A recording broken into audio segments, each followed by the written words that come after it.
Good evening, everyone. Please take your seats. I will begin with the land acknowledgement. The West Hollywood City Council acknowledges that the land on which we gather that is currently known as the City of West Hollywood, is the occupied, unceded, seized territory of the Gabrielino Tongva and Gabrielino Kizh peoples. I will now call the City Council regular meeting to order. It is 6 p.m. Will Delphina Alden please lead us in the Pledge of Allegiance this evening? You can come up here and to the podium. Thank you.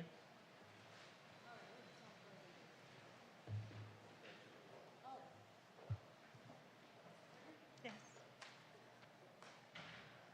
I pledge allegiance to the flag of the United States of America and to the republic for which it stands, one nation, under God, indivisible, with liberty and justice for all.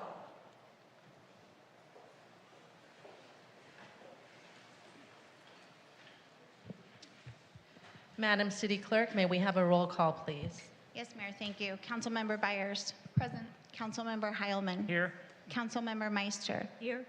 Mayor Pro Tem Erickson. Here. Mayor Schein. Present. We have a quorum. All right, we will now move to approval of the agenda. Madam City Clerk, are there any changes from staff? No, Mayor, there are no changes from staff this evening.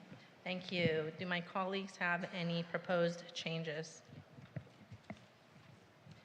Mayor Pro Tem Erickson? Thank you so much, Madam Mayor. I'm going to try and do a few here. 6A, the co-sponsorship with City X1. Okay. The Winter Sounds, 6B. Okay.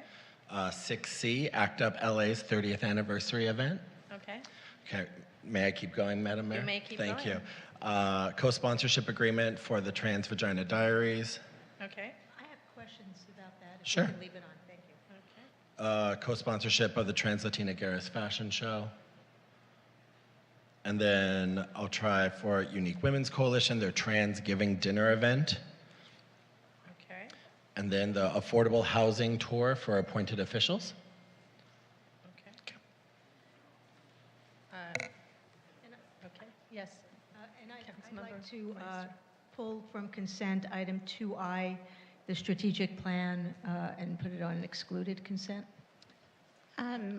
Mayor, Yes. given that City Manager Wilson is not here this evening, he indicated that if council wished to move that item, that it would be tabled to the next meeting when he's here.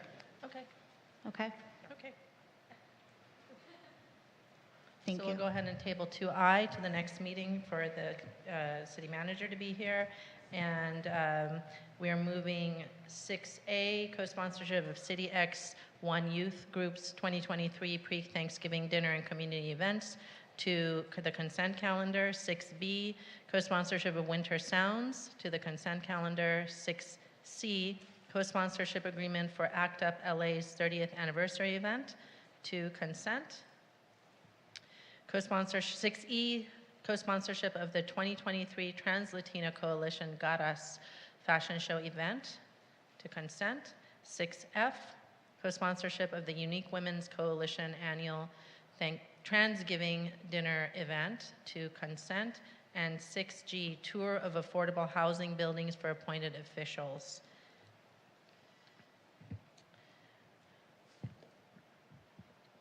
And we have a motion and a second.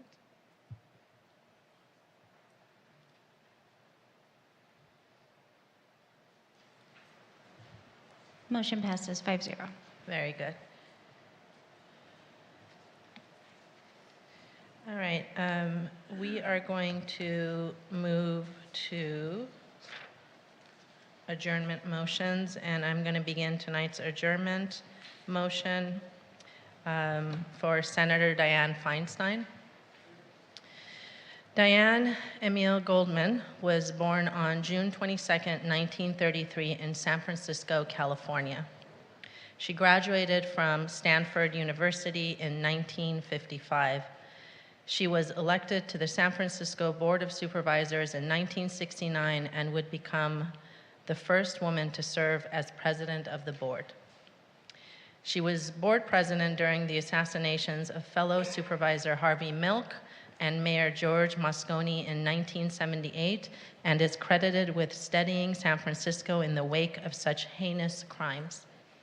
After the assassination, she became interim mayor of San Francisco and then was officially elected mayor the following year, becoming the first woman to serve as mayor of San Francisco. During her tenure, San Francisco alone was spending more on AIDS than the entire federal government. She oversaw the rebuild of San Francisco's cable car program. She was named the nation's most effective mayor in 1987 by City and State magazine. She would go on to serve 2 full terms, leaving office in 1988 with a nearly 70% approval rate. In 1990, she became the first woman in California history to win a major party nomination for governor, but would narrowly lose the election. In the year of the woman election of 1992, Dianne Feinstein was elected to the United States Senate alongside Barbara Boxer, becoming the first pair of women to represent a state simultaneously, and as she was sworn in first, became the first woman to represent California in the US Senate. She was also the first female Jewish senator. Her platform included codifying Roe v. Wade into federal law. In 1994, she was most responsible for the Crimes Bill's inclusion of an assault weapons ban. In 2009, she became the first woman to chair the Senate Select Committee on Intelligence. Defying wishes from the intelligence community and President Obama, the senator championed the 6-year review of the CIA's detention and interrogation program that culminated in the 2014 500-page report, which led to the passage of legislation which outlawed the use of torture. In 2017, she became the first woman to become the ranking Democrat on the Senate Judiciary Committee. She secured billions in funding for California communities as a member of the Appropriations Committee and chair of the Subcommittee on Energy and Water Development. Her tenure as senator spanned 6 presidential administrations. She was a champion for LGBTQ rights and for women, an absolute trailblazer. At the time of her passing at the age of 90 years old, Senator Feinstein was the oldest active senator and the longest-serving woman in Senate history, also the longest-serving Jewish senator in history. Feinstein is survived by her daughter, Catherine Feinstein, a retired San Francisco Superior Court judge, and her granddaughter, Eileen Mariano. Senator Dianne Feinstein was a powerful role model, and generations to come will learn about her indelible achievements in history books. Rest in power. Do my other colleagues have adjournments this evening? Mayor Pro Tem Erickson. Thank you so much, Mayor. I would like to adjourn in memory of Randy Matthews. He was a longtime resident of the city of West Hollywood. He died last week. Lots can be said about Randy. He was a great guy. I had many, many late night conversations with him leading up to many things. He always found a way to make me smile. He would always try to goad me into saying something really mean about someone, but I would just say I'm praying for them. And he always laughed, because mostly I am praying for a lot of people. And I just have to say, Randy was touched so many people in our community, and it's a reminder to always reach out to those that you may not know and have not talked to in a while, but it's also a great reminder of the ways that addiction, recovery, sobriety, and all those things that we champion here in West Hollywood are critical resources. I will miss Randy. I will miss his late night chats. I will miss him sending me some random comment on WehoVille that I have to read, and I just always laugh. And I just have to say, I know he was loved by many, many people in this community, and I know he will be greatly missed. Thank you, Mayor Pro Tem. This is the first time hearing about that. I feel very sad, and thank you for doing that adjournment. Randy was a wonderful community member. Anyone else? No? Okay. We're going to move on to presentations, starting with presentation honoring Disabilities Awareness Month.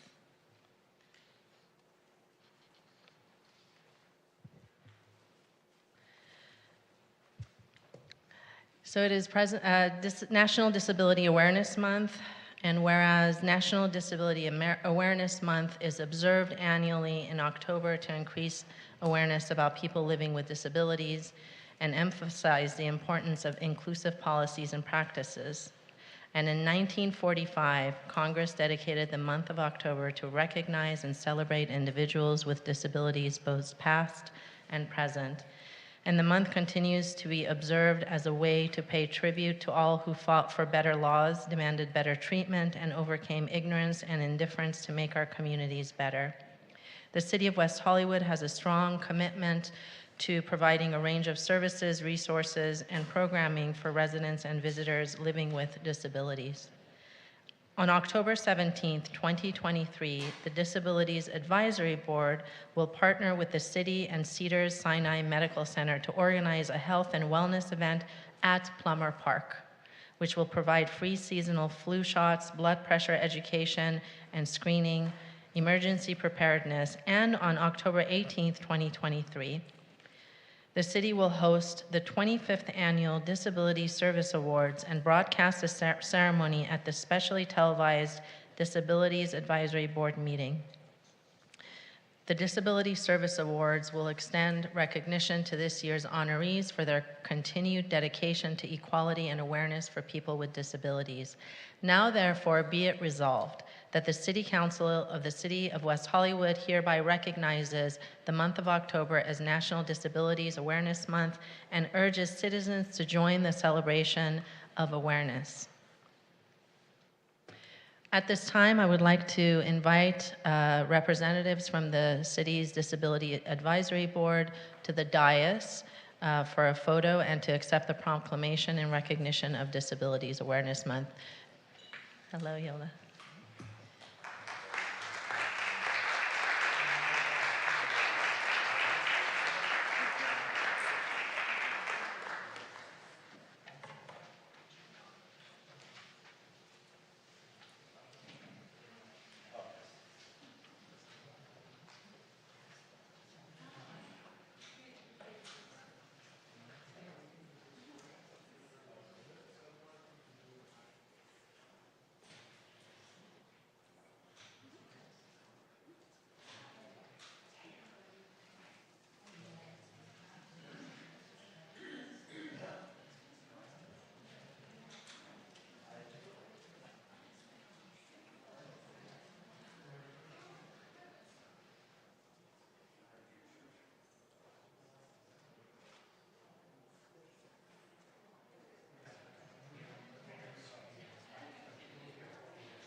Good evening, Mayor and City Council. On behalf of the Disabilities Advisory Board, I want to thank you for joining us to celebrate this historic month. I want to thank you for the proclamation and allowing us the privilege of serving this community to make life better for the residents living with disabilities. Kudos.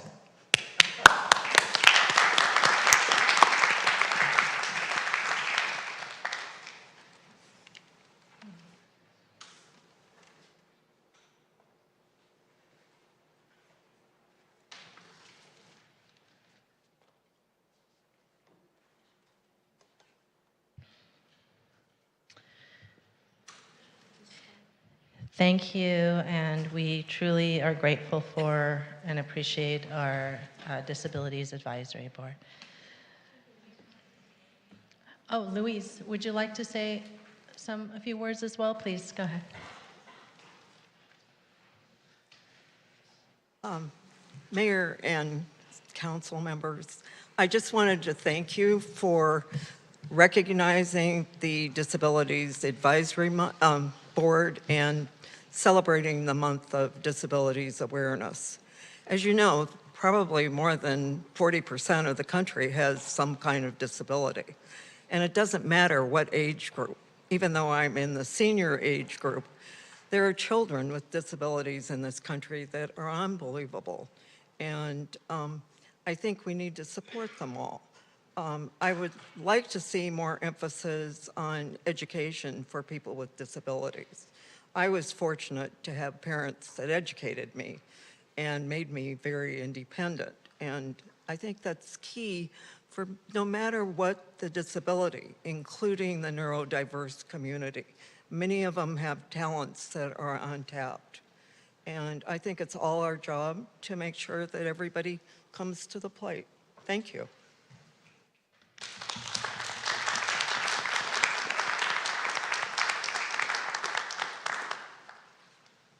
If I may chime in with one third comment, I wanted to go unacknowledged that we have a 9th member of our board who is not with us tonight. Annie Simonko, who is currently convalescing down the road here a bit after a serious leg infection. And I know she's watching tonight, and I know that she is with us in spirit, and I hope you will extend your best wishes for her speedy and complete healing. Thank you. Thank you so much, and we do extend our best wishes for Annie and her complete healing with a lot of positive energy sent her way. We love her very much. At this time, my colleagues and I are going to recognize outgoing appointees at tonight's meeting. This is a continuation from our last council meeting. It is an honor to recognize individuals who have contributed to this community through their work and dedication to West Hollywood by serving on a city board or commission. I will now read the names of the outgoing appointees here this evening. When you hear your name, please come up to the dais, starting with Delphina Alden, who served on the Business License Commission from 2020 to 2023. She was my appointee. We also have Elaine Polachek, who served on the Public Facilities, Recreation and Infrastructure Commission from 2019 to 2023, who is Councilmember Meister's appointee. Do we have Jason Frazier here this evening? Yes, right there you are, who served on the LGBTQ+ Advisory Board from 2021 to 2022 as Mayor Pro Tem Erickson's appointee, but Jason also served before that for many years, and we all served together as well. And Carrie Balbone, is she on Zoom? Wonderful. Carrie Balbone, who served on the Public Safety Commission from 2019 to 2023 as an at-large member. Carrie is joining us via Zoom. I'm going to allow my colleagues first to go ahead and make any remarks during this time before we provide each of the appointed officials present this evening with a plaque in recognition of their service, and then we're going to take a group photo. Councilmember Meister. Yeah, thank you. I want to say thank you to all of you for your service, and especially Elaine Polachek, who has actually been on, you were on public facilities for many years before as an at-large. I think, or at John Duran's appointee as well. So I know that there are many years there, and I was very sorry to lose you to Beverly Hills, although I do see you walking on occasion on one of my walks. So thank you again, and to all of you, thank you. I appreciate you all so much for your service, for taking the time tonight to be recognized so that folks know that this is the continuation of service, is recognition. It doesn't happen often enough, but thank you all for coming, and thanks, Carrie, for taking time to Zoom in with us too. It's nice to see you. Thank you all, really appreciate it. Councilmember Heilman. I just want to add thank you so much for all of your service. And Carrie, I think I appointed you the first time around, so it's great to see you. We miss you here, but I hope that all of you will continue to serve the community, and maybe not as commissioners, but in different capacities. Thank you so much. Mayor Pro Tem. Thank you. Thank you, Carrie. I hope Michigan is treating you as well as Michigan could treat any person. I just want to thank all of you. I know so many of you, and Jason, we go way back to when I was on the LGAB with then Mayor Shine, and you just have always been such an inspiration. And specifically, I just want to thank you for all the work you do for our recovery and sobriety community, and your work to being alive, which I got to attend your grand opening. It's heartwarming to see you as such a public servant to so many. Carrie, definitely miss you. Thank you for your well-reasoned service on the Public Safety Commission. It was wonderful knowing you, and you are definitely missed, so thank you for your service. Delphina, my former commissioner and my longtime friend, you did such an extraordinary job on the commission, and you really truly made me proud. So thank you for your service to the city, and so wonderful, thank you. Elaine, you are definitely missed. You brought such care and really an expert eye to the commission, and I really appreciated that from you. Thank you for your service.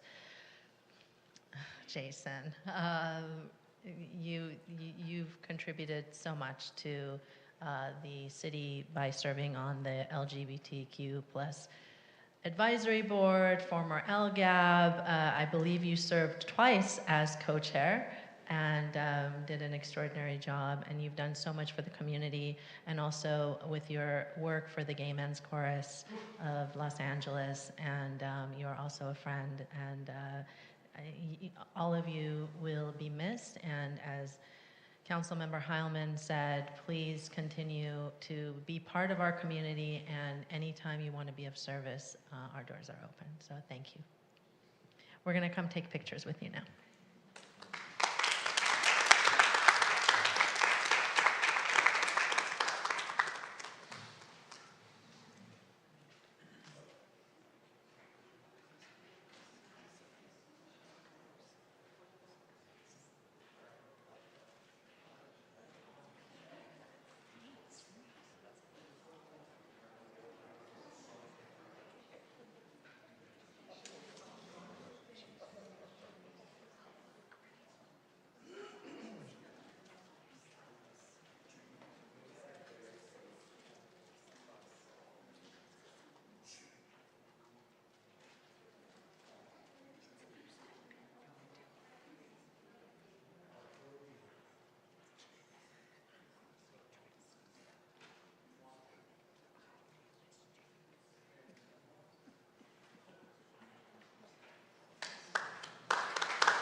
I did want to say something before I left.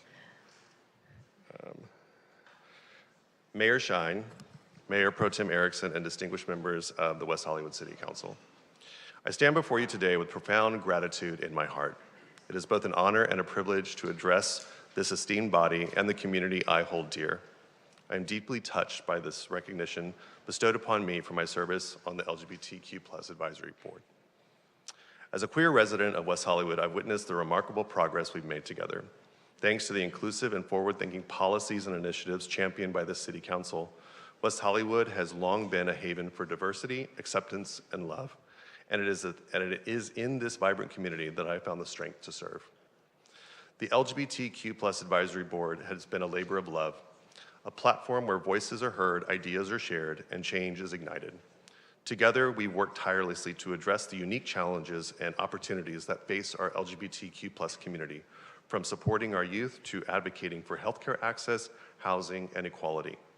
This recognition serves not only as a validation of my efforts, but as a testament to our shared commitment to fostering a city where every individual is valued, regardless of their sexual orientation or gender identity. It highlights that we are making strides toward a brighter, more inclusive future for all. I want to express my gratitude to each council member, especially former member John Duran for originally appointing me, and to Mayor Pro Tem Erickson for reappointment. I also want to thank the dedicated city staff and the incredible residents of West Hollywood who have inspired me every step of the way. Thank you for this honor and for the opportunity to serve a community that has forever changed my life. Together, we will continue to shine as a beacon of hope and acceptance, not only for our city, but for the world. Thank you.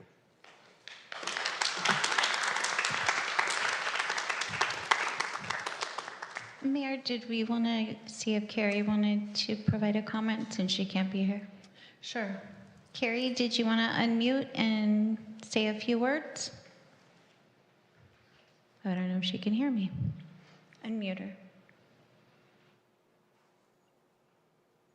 Nicole, go ahead and unmute her.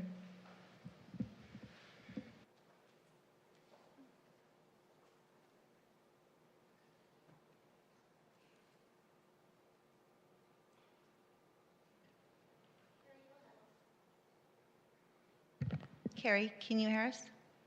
Yes. Okay, go ahead. You'll have a couple minutes to provide comment. Okay, great. Thank you for this honor. I'm so sorry I couldn't be there in person. I miss all of you terribly. I loved serving and living in the city of West Hollywood. Happy Disability Awareness Month. It was good to see my friends, and I'm wishing Annie well. One of the things that I think is really, really important about the community of West Hollywood is the voice that everyone has. And I think it's really important that everyone continues to listen and look for common ground, and that remember that we can disagree, but at the end of the day, we're all still neighbors and human beings worthy of dignity and respect. So I miss my fellow public safety commissioners, I miss the council members, and I miss everyone in the community, and I wish you all well, and thank you so much for the opportunity to serve and for this recognition. Thank you, Carrie.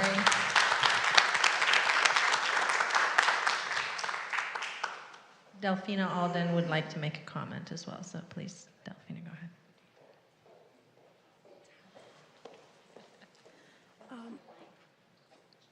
Mayor Shine and council members, I just wanted to say a few words of gratitude. And just to point out that change, true change, starts at the grassroots level. It's citizens who stand up and gather and actually take their time and energy and share it on behalf of those who don't have a voice, and that's what you're doing. So I just thank you so much, and thank you for inspiring us all, and thank you for the work that you do. And thank you for giving me the opportunity to serve.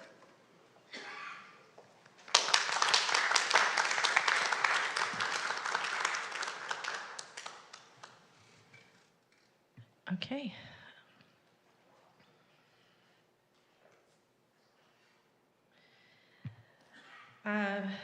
We're going to move on to the public comment period, but prior to beginning public comment, I would like to say a few things about the last city council meeting and the first public comment period.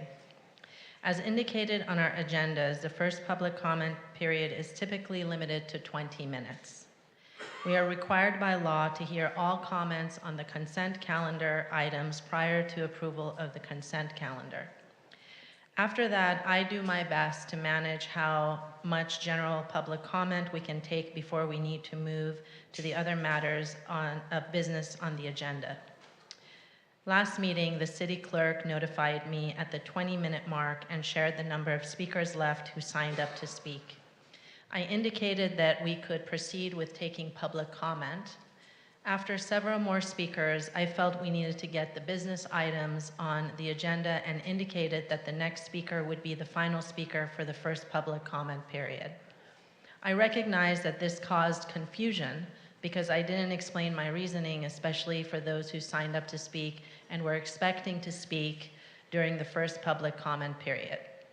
Moving forward, in order to speak during the first public comment, in order to reduce confusion for the public, I will communicate with the city clerk and the public and confer with my colleagues for their consensus to continue or cease public comment.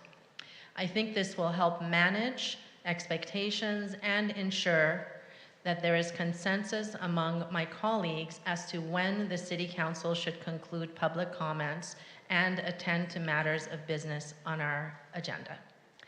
The City Council values your comments. However, pursuant to the Brown Act, the City Council cannot take action on items not listed on the posted agenda.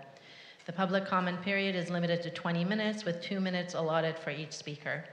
This public comment period is to address the City Council on consent calendar items.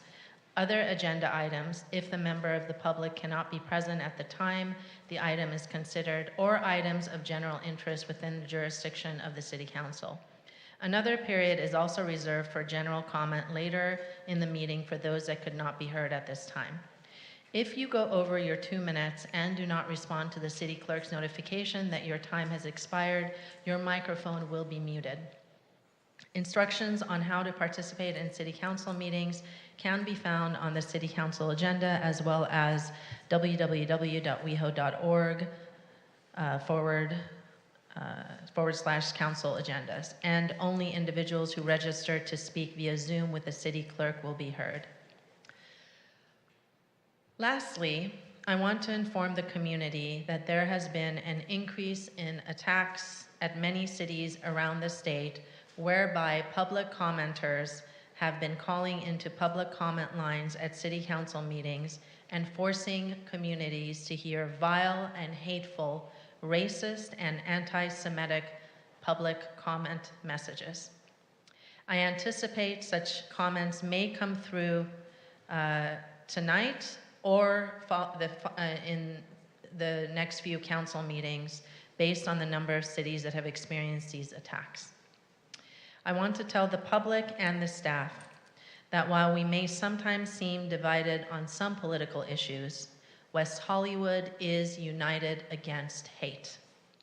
Staff has provided us signs that my colleagues, staff, and the public may use to express that we are united against hate.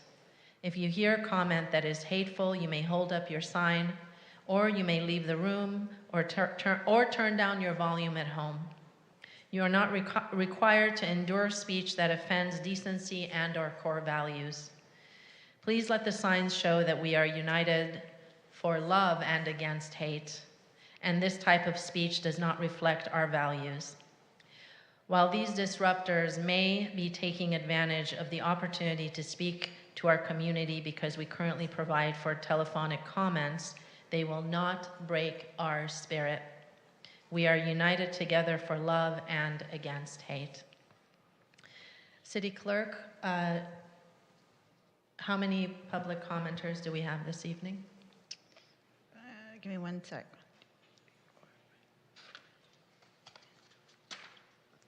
Uh, 12 speakers, and then I have citizen position slips to read into the record. Okay, let's begin the public comment period. Thank you, Mayor. Our first speaker is Vivian Gumbiner, to be followed by Commissioner Palmieri.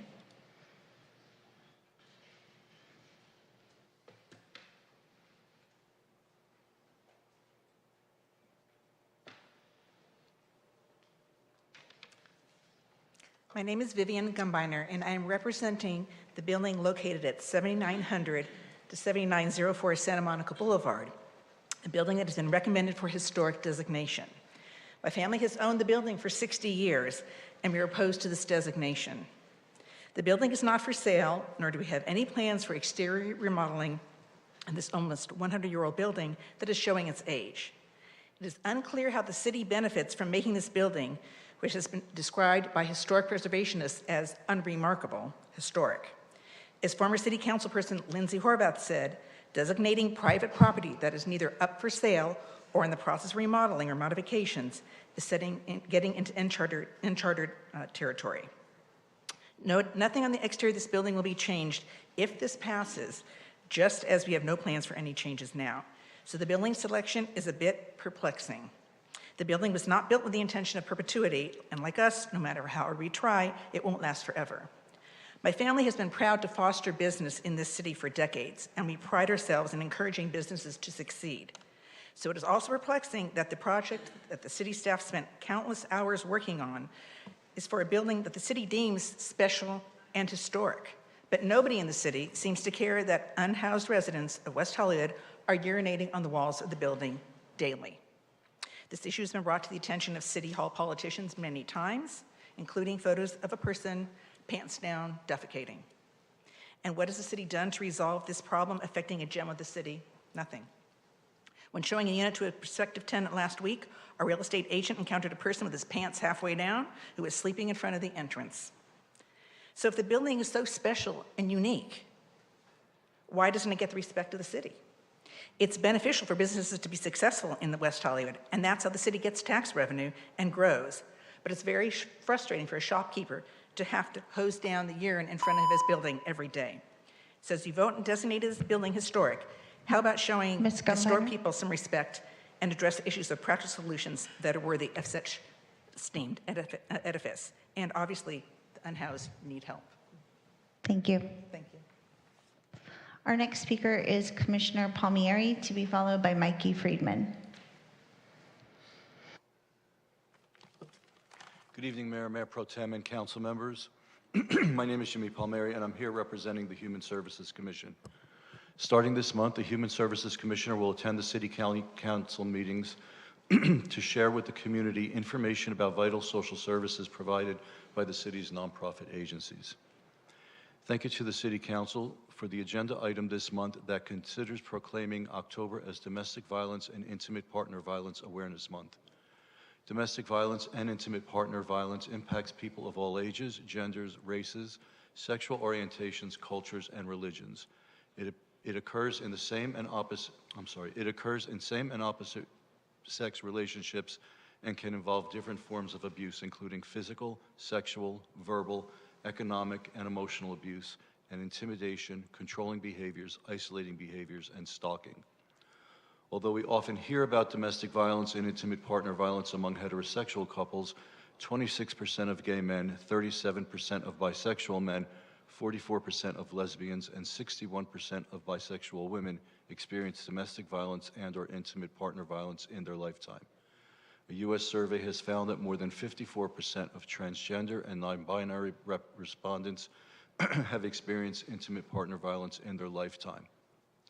The Los Angeles LGBT Center has two programs for survivors: the Stop Violence program, which provides counseling, advocacy, and housing assistance; the Legal Advocacy Project for Survivors, that provides trauma-informed case management, safety planning, and legal representation.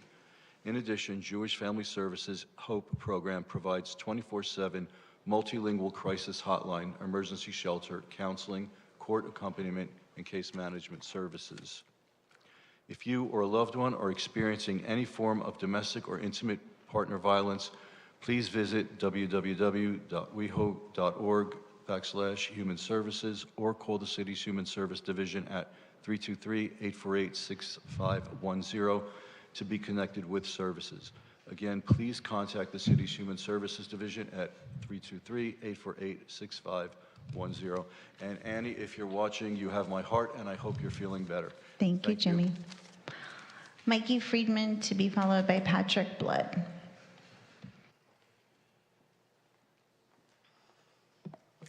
It's Disabilities Awareness Month. Is it just another proclamation and 2 DAB events? Sadly, your words rang hollow because there are many disabled people in this city, yet while you cavalierly usher in Disabilities Awareness Month, you continue programs that hurt people living with disabilities. If you force us to share sidewalks with scooter riders, abandoned scooters, and delivery robots, how can you say you are concerned about the safety and access of the disabled people who live here? I attended the Transportation and Mobility Commission meeting to talk about the October 16th council meeting on scooters. Most of the members on that commission are new. They didn't know that your staff had already gone to the various boards and commissions.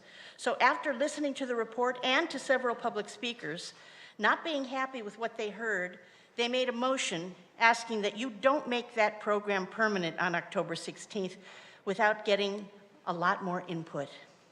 I wanted to scream, but the staff has already gotten this input from the advisory boards and commissions, and 90% of it was negative. We finally need to end the pilot program. But of course, because of protocol, I couldn't speak. It makes me wonder, though, if you listen to your advisory boards and your commissions, or read the staff reports, or have you decided that you're going to approve this scooter thing, no matter what anybody says? I hope that's not true, and I hope you're not just looking at the money. Because tonight, as you usher in Disabilities Awareness Month, you, as our leaders, must truly try to help people with disabilities to live a life of equal access, not just this month, but all year round. Let your actions match your words. Thank you, and I'll see you in 2 weeks.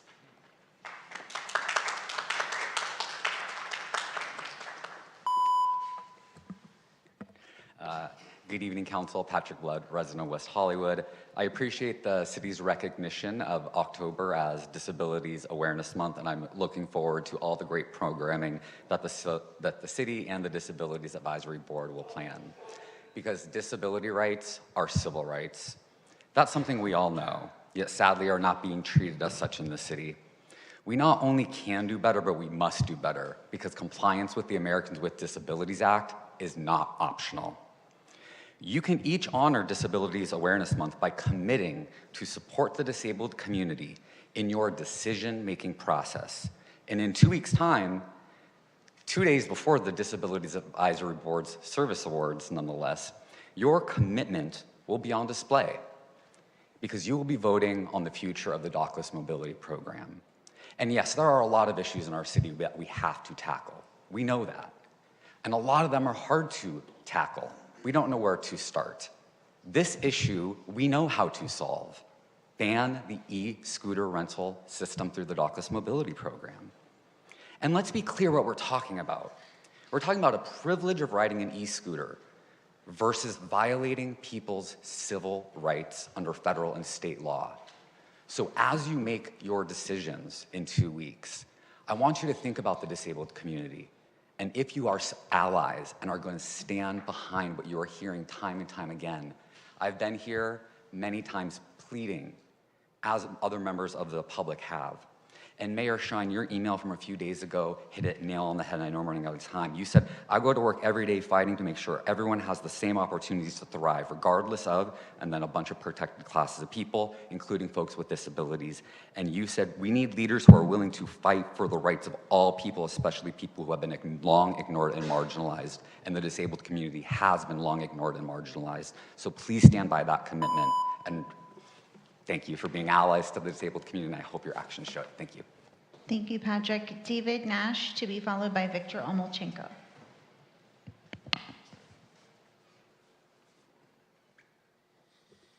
Good evening, Mayor and City Councilman. My name is David Nash. I'm on the Disability Advisory Board. And first I want to thank Lauren Meister for originally appointing me and for the entire council appointing me as this year. Anyway, October is one of the most exciting months of the year for me. Not only do we have Disability Awareness Month, we also have the Halloween party at the end of the month. Our fair on October 17th, I think I heard October 27th, but it's on October 17th, is co-sponsored with our hospital, and I'm having a hard time with words these days, but I'm very glad that Cedars is co-sponsoring the event. We'll be providing shots and other services at the fair. The fair is at Plummer Park on the 17th from 10 a.m. to 1 p.m. And we'll have many of the community's service representatives there, including a representative from Ambience Transportation, one of my favorite organizations, and many other agencies that provide services to people living with disabilities. And by the way, yes, I was out on my electric wheelchair last week and ran smack into a scooter that was laid down on the sidewalk on Palm Avenue. So there are problems with people living with disabilities being able to maintain their access to the public streets and sidewalks in West Hollywood. But thank you so much for all you do.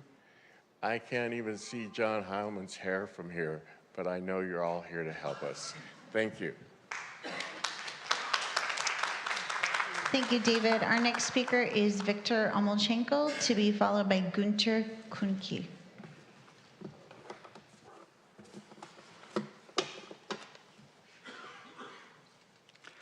Good evening, City Council. I'm Viktor Omolchenko speaking on behalf of the West Hollywood Preservation Alliance to thank you for approving the consent calendar item to designate the two classical revival style buildings at 7900 and 7906 Santa Monica Boulevard, including the historic corner clock.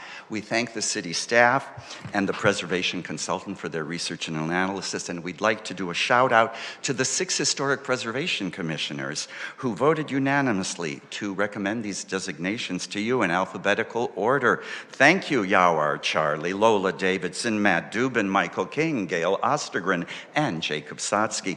And we would not be here if it weren't for Mr. Gunter Koinecke, who has spearheaded the effort over the last 8 years to make the century-old clock tick again.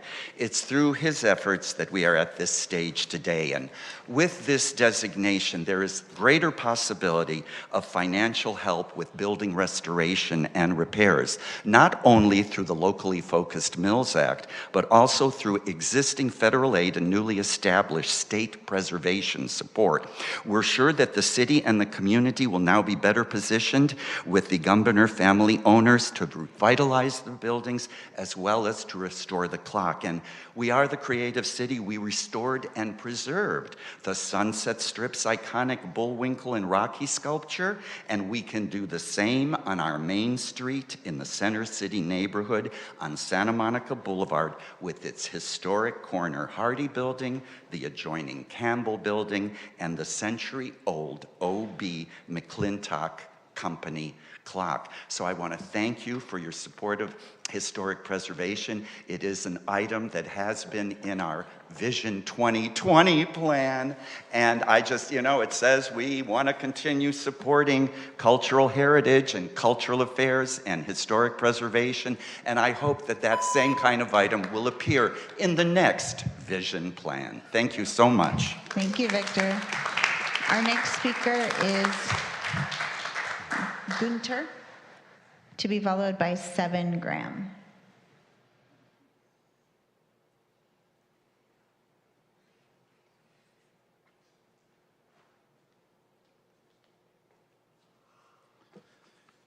Good evening, City Council. My name is Gunter Koinecke. I'm an 89-year-old retired engineer and have lived in West Hollywood for 18 years. I now enjoy volunteering on technical projects. And 8 years ago, I started my efforts to get the historic corner clock at 7900 Santa Monica Boulevard to run again as it did for so many last years in the hundreds. I first contacted one of the tenants who for 30 years has been operating the jewelry store in the building. And later I met the building manager, David Frank, to whom I provided several estimates of costs for repairing the clock from expert clock repair companies. The low price in 2016 was $4,500. Since then, the amount has risen to $6,500. This antique clock adds to the significance of the two commercial buildings that have long served the community at the important intersection of Santa Monica and Fairfax. And I have come to realize that the buildings themselves represent an architectural style now very rare in our city. I thank you so much for your designation tonight, and I look forward to seeing the clock restored to tell the passage of time as it was designed to do. Thank you, Thank Gunther. you. Our next speaker is 7 Graham, to be followed by Dan Harrington Tyrell. Good evening, Mayor and esteemed council members.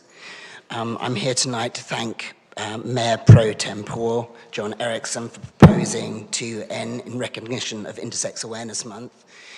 I feel more nervous speaking in front of you than I do standing on the stage at the Comedy Store because I'm aware that we really can't do the subject of intersex people justice in the space of 2 minutes. I sent an email with lots of links, and I hope that you will watch something like the wonderful documentary Everybody that is now available to understand intersex people are 1 in 1,500 of the human population, and we have been erased from society. Although we have LGBTQIA+, the I is not for invisible, it's for intersex. And I am so grateful to live in this city. I actually live on the border of the city, but to come and work in the city of West Hollywood, I don't think I would have found the courage to transition to be transmasculine and non-binary if I didn't have the luxury of living here and having the support of the LA LGBT Center.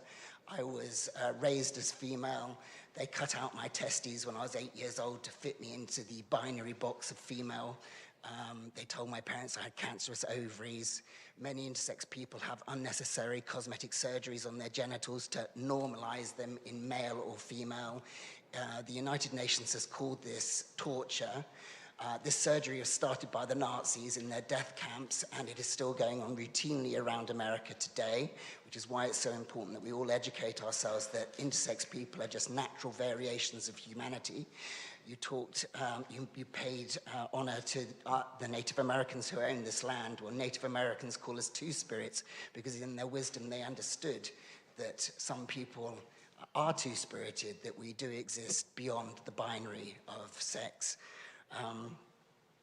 I would also, oh, my time is up. Thank you very much, and I really hope you will support 2N. Thank you, 7. Our next speaker is Dan Harrington Tyrell, to be followed by Rick Watts.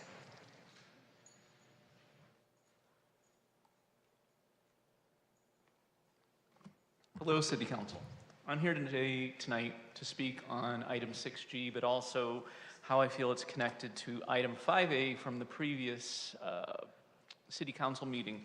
And that was for the resident survey that seemed to have gone into deep freeze. And that is a survey that the city paid $34,300 for. And I'd just like to read some of the comments that were not brought forward. Such comments such as support services ignored, safety and security issue, until crisis, favor residents and break confidence, a manager who understands seniors, our building has very poor security, we do not feel safe in our building, please provide security and provide for our safety. My biggest complaint is the entry, my biggest complaint is the entry intercom system. You cannot hear where it is, and we have many transients getting in our building, and I really want to put up a small camera so I can see who is speaking at the door. 4 out of 5 residents mentioned that the community room has been taken over by office staff. We need our community room back. Residents living with a disability are most likely to be looking for transportation, which speaks to the services. adults are most like needing help, healthcare benefits, and able booking for socialization opportunities. Landscaping disgusting, needs grass, flowers, pest control, and garbage. Washer and dryer, coin slot frequently broken. New management refuses to sweep certain outdoor areas. So all this brings the point, how are we then going to reward West Hollywood Community Housing with a PR tour? I don't understand that. I don't understand why would we be doing that, and I don't understand why those questions are not being answered or being helped to be answered by the city. And that's it. Thank you. Thank you, Dan. Great. Please applause. Thank you. We are going to take a quick break. We will come back to public comment. Melissa, I have 1, 2, 3, 4, and then citizen position slips still left. That is correct. Great. So we're going to take a quick break. Everyone, thank you very much.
everybody. We're going to start the meeting again in about 5 minutes, just so you know.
Thank you very much, everybody, for your patience. We are going to resume public comment.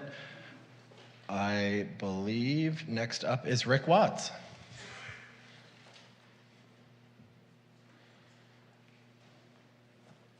Thank you, Mayor Pro Tem and Council. In addition to mourning our late Senator Dianne Feinstein, I would also like to relay congratulations, I think, on behalf of all of us to our new Senator designate, LaFonza Butler, who was born in rural southern Mississippi, which is not necessarily the best place to grow up for many reasons. And I think she will serve us well for however long she will be in office. Moving on from that, this being Disabilities Awareness Month, I'd like to remind us of 3 quotes. One from the preamble for the Constitution: "We the people of the United States, in order to form a more perfect union, to establish justice," and so on and so forth. You know the quote. Those words were written by a fellow by the name of Gouverneur Morris, who had one leg and a mangled arm. And he wrote those words that have echoed down now for a quarter of a millennium.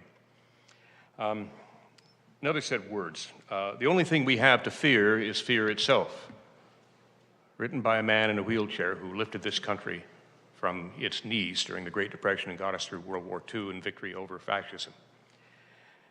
And the last one, I think there's a lot of words about family values, but I think what family values really means is that we are all family and we all have value. And those are from Christopher Reeve, who spent the last several years of his life as a paraplegic. We will all have disabilities at some point in our life, and I urge you all to do whatever you can to ensure that all of us that currently have disabilities are respected in that regard and help to the extent that you are able. Thank you. Thank you, Rick. Our next speaker is Louise Smith, to be followed by Sybil Zayden, if she's still here. Okay, thank you. Louise Smith, resident of West Hollywood since 1986. Speaking as a private citizen, I would like to thank the City Council for all you've done, particularly getting us into the point where we were awarded the AARP Aging in Place certification. And along with that, I would like to implore you to take those scooters off our sidewalks because we look like a dump. City of West Hollywood has always looked really good. And when I see scooters parked in the middle of a very narrow sidewalk, so there's no accessibility, and thrown on their side so you can't get by. And there are places near here when I try and get down the street, the sidewalk is so narrow because of street signs that I can't get past. I have to go back through a driveway, go in the street and down. And I'm kind of imploring you to expand our sidewalk real estate. If you're going to have scooters, I think that the companies should be responsible and that you should be collecting them and charging them for them getting them back. What they're doing now to us in the city is not tolerable. It's not a pretty sight. Thank you. Thank you, Louise. Before I go to our speaker in Zoom, I just want to reiterate what the mayor shared before we started public comment, and that is that you need to register to speak by noon with the city clerk's office. And so for those individuals who did not register to speak, who are in the Zoom, given the Zoom bombing incidents that are occurring throughout California, I will not be admitting them into the meeting. And moving forward, please register with the city clerk's office. So our only speaker in Zoom is Adam Darvish. So we will switch to Zoom and hear from Adam Darvish.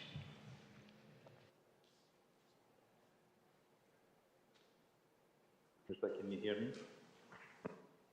Yes, Adam, we can hear you. Go ahead. Oh, great. Good evening, Mayor Shine and Mayor Pro Tem Erickson and council members and staff. I'm Adam Darvish. I'm sorry I couldn't be there in person. Still in the office and taking care of healthcare challenges today for hospitals. I wanted to thank City Council for recognizing the Disability Awareness Month. As a healthcare professional that have seen so many over 30 years coming into the hospitals and leaving the hospital disabled for different reasons. So I appreciate the recognition and well said, the speakers that spoke. And I'm hoping next year we'll have something tangible for them to present at City Council for the month from either Disability Advisory Board or other avenues in 2024, so it could be good news. I know our city does many things to provide help to our residents with disability and also older adults and all residents. I'm hoping that we will be the pioneers. I know Long Beach had decreased their speed limit to 20 miles per hour on residential streets, and we're not there yet. So that's just one thing. But again, thank you for that. I also wanted to thank Councilmember Byers for putting the agenda item for recognizing October 11th as an International Day of girl that is important for all of us to unite. I had just a personal experience in Turkey just 2 weeks ago. Met my two nieces from Tehran University and caught one of them with a dress with the open back and no sleeves, and she was taking pictures of herself. So I asked her, why are you doing that? And she then went into this whole story about how she can't do that at home. And in Turkey, she was able to get out on the streets with the dress that she likes. So something basic that most of us don't realize is out there in the international community. Thank you, Many different Adam. stories from all countries. So thank you so much for having this on the agenda. Thank you. Thank you. Mayor Pro Tem, I'll read the citizen position slips into the record. Unless otherwise stated, these individuals live in the city of West Hollywood and are in support of consent calendar item 2F. Michael Abramson, Robert Blackman, Kathy Blavis, Lois Blumenthal, Laura Bocoletti, Kevin Burton, Michael Carter, Laura Caceres, George Creedle, Gary Dahl, Cheryl Dent, Judson Feeder, Connor Fisher, Wendy Goldman, Stephanie Harker, Edith Magoon, Janice Carr, Beverly Hills, Steve Martin, Roxanne McBride, Dave Monks, Hollywood, Jacob Peterson, Henry Rasu, Placentia, David Reed, Los Angeles, Jody John Sackstrup, Hollywood, Jennifer Sanborn, Beverly Hills, Mark Scheinbaum, Neil Terry, Placentia, Benjamin Watts, Jamie Francis, Steve Weinstein, and Christopher Jimenez. And those are all in support of 2F? Correct. Thank you very much, Madam City Clerk. Thank you. Christoph, City Manager's report, please. Thank you, Mayor Pro Tem. Yes, I do have a brief staff report to give this evening to the council and to the community. Before I did that, I wanted to address the public comments regarding the resident survey. That was in fact tabled from a prior meeting because staff and our consultant, when we were going through some of the final documents before the council meeting, we discovered a technicality in the way the properties were listed in that report. The item will be coming back in its entirety with the correct labeling at either the next meeting, most likely the next meeting, if not the meeting after that. So thank you for your patience in that. On to my report. The city recently launched a community dashboard to track the progress of the certified 6-cycle housing element. It's available for the public at www.weho.org/LRP, as in long range planning. Thank you to the over 200 people who participated in Metro's community meetings on the K-Line Northern Extension.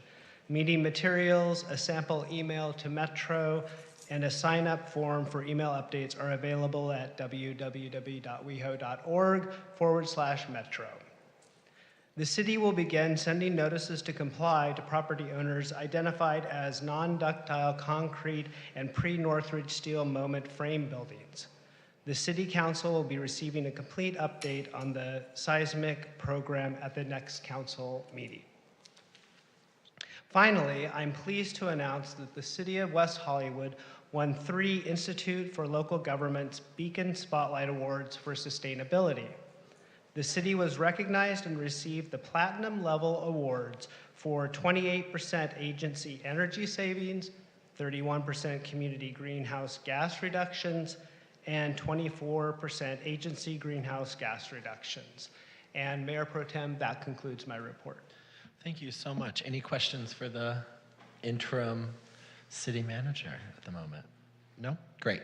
Madam City Clerk, can I get a report on the fiscal impact of the consent calendar, please? Yes, Mayor Pro Tem. The fiscal impact on tonight's consent calendar with the removal of item 2I and the addition of items 6A, 6B, 6C, 6E, 6F as in Frank, and 6G is $933,850 in expenditures, $0 in revenues, and $2,804 in waived fees. And I have a motion to adopt tonight's consent calendar. And a second by me. All right. Thank you so much. We currently have 4 council members, so it's a 4-0 vote. Thank you. Thank you so much, Madam City Clerk. We have no public hearings, we have no legislative business, we have no unfinished business. New business, we held item 6D, and I believe my colleague, Councilmember Meister, had questions, so I'll turn it over to her. Yeah, thank you. Thank you, Mayor Pro Tem.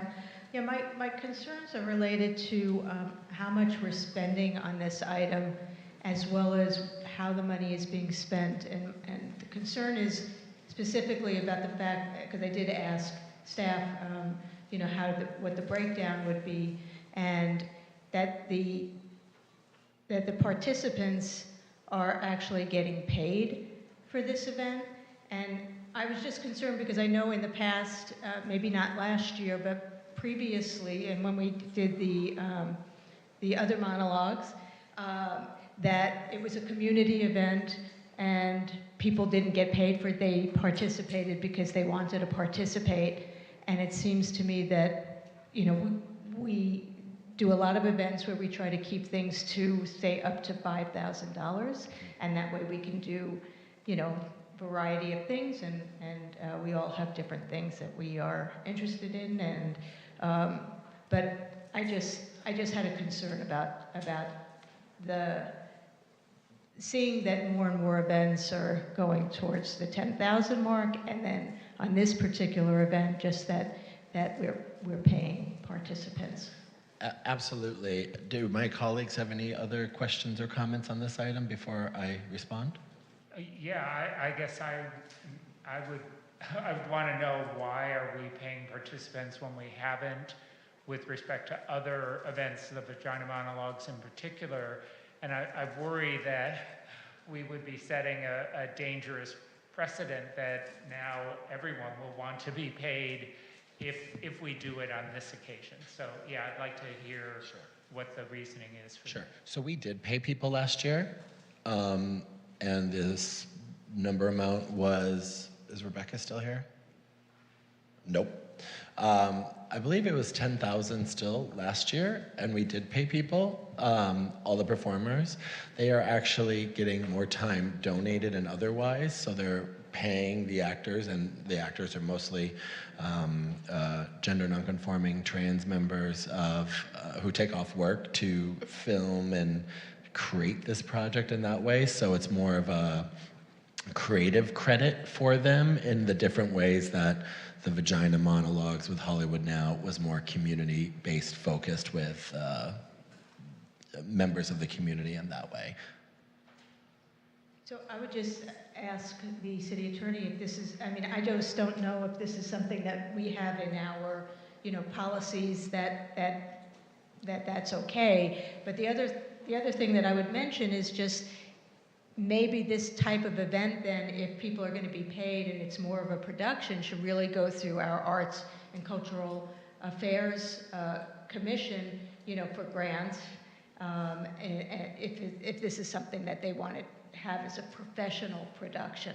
Yeah, so this is the last time we'll be sponsoring this item in this way. That has been communicated to the producer, because also LA County grants are becoming more widely available, as well as statewide art grants that are coming out, and those connections and resources have been shared with them to continue to make this, to take this in a different level moving forward as it continues to grow. And I believe that they are looking at a fiscal sponsor to produce the play at a different level outside of these council chambers, so that would occur probably not here anymore, to say the least. So this was pretty much it. And I do believe they got W-9s and work agreements with all of the performers. We have, as a person who did a lot of events before, we have paid people to participate in a bunch of stuff. We've done it for the Human Rights Speaker Series. We've paid panelists before.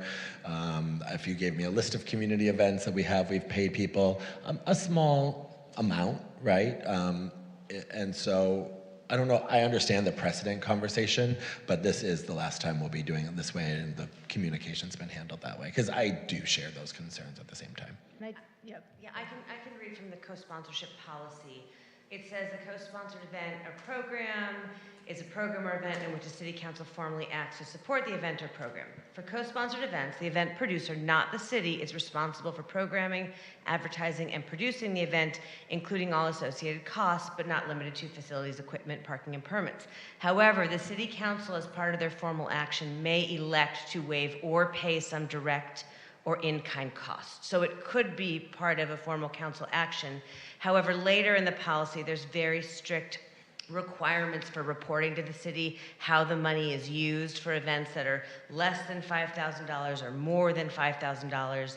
They must have, for this more than $5,000, a line item budget for the event, identifying how funds will be used, report of actual expenditures to provide post-event, profit and loss statement for the event, including a summary of all revenues and expenditures, and any other requirements that the city may have.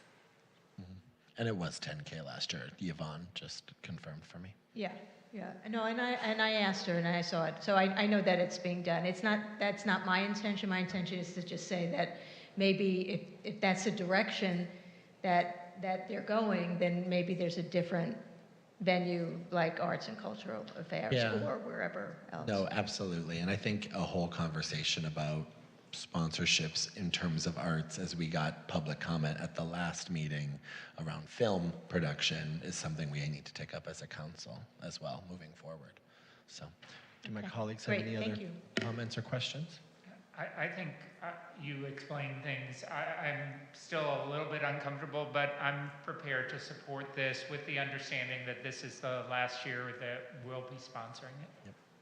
Wonderful. Well, I will make the motion since it is my, thank you, Councilmember Byers, for seconding it, and then we'll do the votes. Thank you.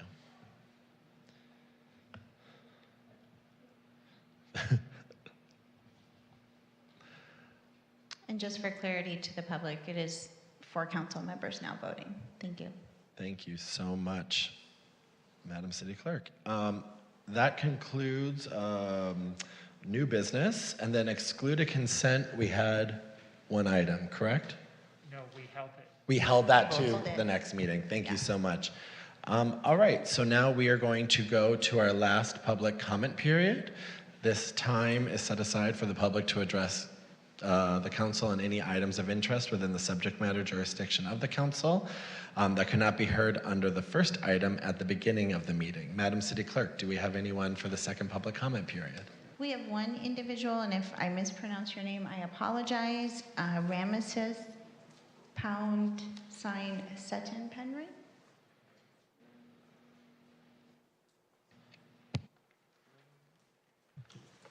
So, where is the housing for the houseless LGBT refugees who are fleeing their homophobic countries and states like myself?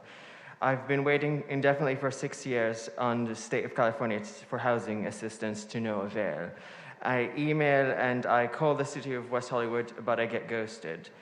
I contact the West Hollywood LGBT Center asking for housing for refugees, but they insult my intelligence and offer me an important list of male concentration camps, mental asylums, and drug rehabilitation places, which is also what your websites list. I ask for housing, but you clearly all haven't a clue what the definition of housing is. Let me tell you something in the city of West Hollywood. I'm not a dog for you to refer me to a shelter. I identify as a human with standards at that. Standards that I shall not lower for any man, let alone any government.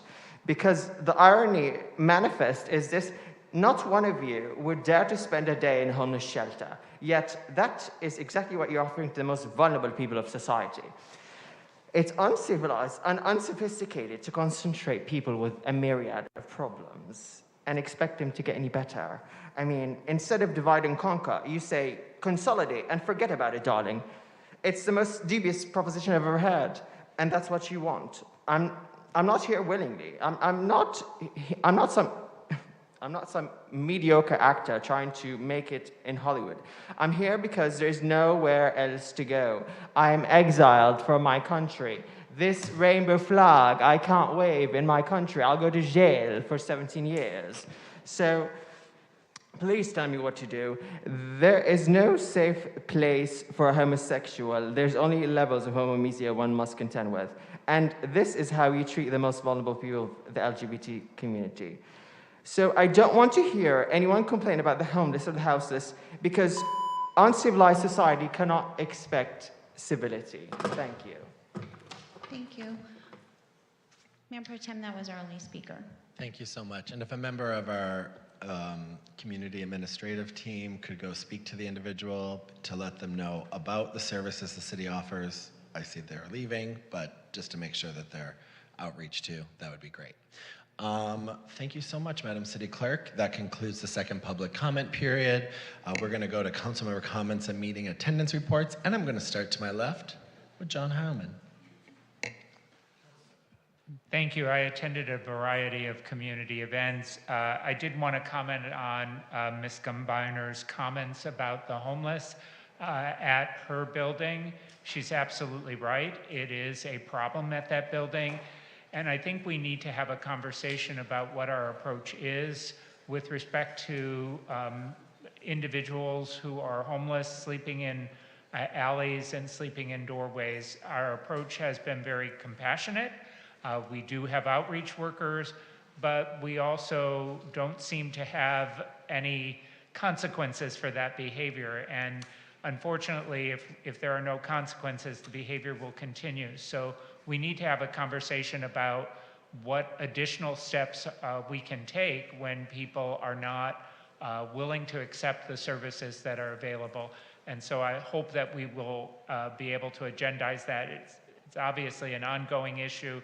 We've had conversations at the homeless subcommittee, and I will at least work with our staff to try to bring forth an item that will give us an opportunity to discuss how do we approach those issues. Thank you. Thank you so much, Councilmember Howman. Councilmember Meister. Thank you, Mayor Pro Tem. In terms of attendance, I attended the Metro K-Line North Community Meeting, and I also attended the community meeting to meet the city's executive team. I did want to mention, and I know that several members of the Disabilities Advisory Board mentioned that October is National Disabilities Month, and it's recognized throughout the United States to increase awareness of disability issues and people living with disabilities. And we have various events during the month of October, and you'll want to mark your calendars for Wednesday, October 18th at 6 p.m. for the 25th Annual Disability Service Awards, which will take place right here in Council Chambers. There was an item 2H regarding an exclusive negotiation agreement with Plenary. I just want to make sure that when this item comes back to us, because that's what it says it will do in the staff report, that it's under unfinished business and not consent, mainly because of the size of the contract, which is $350,000. And then on 6C, the co-sponsorship agreement for ACT UP LA's 30th anniversary event. Thank you to my colleagues for supporting that. It will be taking place at Plummer Park, which seems very appropriate, especially with our new historic designation, local designation.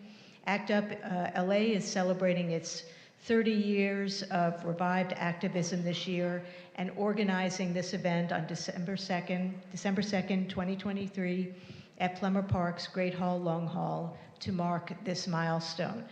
This event will pay tribute to ACT UP LA activists Mary Lucy and Nancy McNeil and help raise awareness of ACT UP LA's history near World AIDS Day.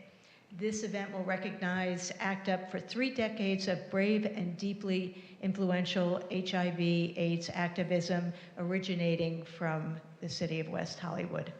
And then just a few announcements. We have this Wednesday, also right here at Council Chambers, October 4th from 7 p.m. to 8:30, West Hollywood Artists and Icons, Tim Sullivan Conversation and Film Screening, and thank you to the Mayor Pro Tem for bringing that item forward. And I'm sure he'll tell you a little more about it. Halloween Pet Costume Showcase on October 7th from 11 a.m. to 1 p.m. at West Hollywood Park and Dog Park. And then on October 15th from 9 a.m. to 5 p.m., please be aware that AIDS Walk Los Angeles 2023 will be returning to West Hollywood Park and beginning at 9 a.m. on Sunday, October 15th. And due to the AIDS Walk, there will be limited street and lane closures in West Hollywood. Drivers should expect delays and plan accordingly. Additionally, the West Hollywood Park dog parks and basketball courts will be closed on October 14th and October 15th. And you can go to the city's website to find out about what streets will be closed and other information that is pertinent to this event. And then last but not least, the West Basin Municipal Water District has their rain barrel program, and that's various locations throughout October and November. And they also have their water harvest on October 14th. Sign me up. Yes, so, thanks to the district director, Scott Houston, for always keeping us in the loop on the West Basin events. And I'm sure if you go to the West Basin Municipal Water District website, you can get all the details. Thank you. The web traffic's going to be out of control tonight, Councilmember Meister. Very well. Okay, it's not Halloween yet. All right, Councilmember Byers. Thank you. Well, I'll start with attendance. I was honored to attend a press conference this morning with Supervisor Horvath along with our mayor. Supervisor Horvath proclaimed this week Banned Book Week countywide. We all know it's horrible to see the level of suppression of creativity, free thought, and diversity that's taking place with these book bans, and we're so honored to be a ground for resistance here with our own West Hollywood Library. I also attended the Van Ness Recovery 50th Anniversary Celebration Carnival, which we're really proud to host in the park this last weekend, the Bisocial Picnic, the Cal Cities Annual Conference and Mobility 21 Conference, along with a series of community meetings for the Metro K-Line Northern Extension. Thank you to everybody who participated in any of those meetings. I also just want to thank Commissioner Palmieri for joining us tonight and providing some education about the work under the purview of the Human Services Commission. I know we're always trying to get more of that information out, and I appreciate you taking your time to do that tonight. I want to thank my colleagues and staff for the support of item 2.0, the recognition of International Day of the Girl on October 11th, and also thanks to the public commenter, Adam, tonight for uplifting the importance of this global solidarity. This October 4th Wednesday is Clean Air Day. You can celebrate with free trips all day on Metro. I encourage you to find a way to leave that car at home and get on the bus, a bike, or just walk around the community that Wednesday. And just a few other events I wanted to shout out before we all get to see each other again. Circa Queer Histories Festival is taking place all month long, and the City of West Hollywood is proud to be a co-sponsor of the One Institute's LGBTQ+ History Month festivities. It's 70 programs, so I'm not going to list them all. We're sponsoring 12 of them right here in the City of West Hollywood, and I hope you'll join us. This Saturday, 11 a.m., we have Drag Story Hour with Odious Ari. Really excited for that here at the library. And the last thing I just wanted to shout out, if you're an artist, there are always so many exciting opportunities to make the City of West Hollywood your canvas. But this specific one, there's a deadline October 13th, 5 p.m. The City Hall Community Plaza banners may be your backdrop. There's 3 temporary site-specific vinyl banners that we're looking for artist graphics. So consider that your next opportunity. And I think that's all I have. Thank you, Mayor Pro Tem. Thank you so much, Councilmember Byers. I, as well, attended many community events, including the Being Alive ribbon cutting event, the Metro K-Line Zoom meeting. I gave an interview to Dallas, Texas News about the alcohol test strips, which they are doing in Dallas now as a result of the good work of our program here in West Hollywood, which is really exciting to see. I attended the Cal Cities Conference in Sacramento. I also want to congratulate our Mayor, Seppi Shine, in being named president of the LGBTQ caucus for Cal Cities. I attended my Saturday in Plummer Park event. The next one's on the 21st, I believe, the Buy Ice Cream Social. I moderated and attended the How to Hack Birth Control film screening. I attended a special meeting for the Liability Trust Fund and Claims Oversight Board, as well as a community meeting to meet the new Community Development Director, Nick. Additionally, in terms of items on consent, thank you to my colleagues for their support of my 2N, the Intersex Awareness Month, the Trans Vagina Diaries, continued support for that, the Trans Latina Coalition, Garris Fashion Show, and the Trans Giving event. Additionally, a few comments here. Christoph, we've been getting a couple of emails from a resident regarding the ongoing issues at Nora's that seem to be going on. I don't know what the exact ordinance is that we can look at more in depth that it involves the firewood burning stove. I know that the issue has been addressed in a way in regards to noise, but the AQMD has gotten involved, so we do need to address that and figure out what, if anything, can be done, because a wood fire stove right there in the heart of our city is keeping and bothering residents in the community, so we need to figure that out. So if we could have a holistic meeting, because the answer is we can't do anything is not really good enough when AQMD is now involved. I know one of my colleagues has been working on that issue as well, so thank you. Additionally, I want to thank Gunter and Victor Olmanchenko for all their work on the historic designation of the Fairfax properties. I wish I still kept the message from Ruth Williams, may she rest in peace, where she messaged me when it first came up many years, about a year ago, when she named off all of the people that had offices in that building. And I believe Burt Reynolds was one of them as well. So just to state that it is important that we preserve these items, and I want to thank you for your work. I want to thank Gunter for your work. That started with a cup of coffee, and now here we are, and I want to thank you for your advocacy as well as everyone that called in. Additionally, I want to remind everyone of Wednesday's Tim Sullivan event that will be happening right here. Thank you, Councilmember Meister. You might see some fun celebrities there. You never know, so don't miss out. It's a free event, but it's going to be a lot of fun. Additionally, Christoph, if we could get a report back on a survey done of the Sierra Bonita apartments that was done 2015? 2016? 2015 of outstanding compliance issues regarding accessibility issues. I know Councilmember Meister and I have talked about this, but there seems to be, from my research and what I've looked into, some glaring oversights that need to be addressed, because we want to make sure that everyone, especially during Disabilities Awareness Month as well as beyond, are taken care of in that beautiful apartment complex. That we want to make sure the residents there understand that we care about what they how they live. And then last, but certainly not least, well, two things. Happy Disabilities Awareness Month. I'm thankful to all the members of the DAB for being here. Your work is tantamount to our community. I really appreciate, I think I swore in pretty much all of you, so it's great, but I want to thank you for all the work that you do. It's a task that is not lost on me, and I really appreciate your dedication to the community and the cause.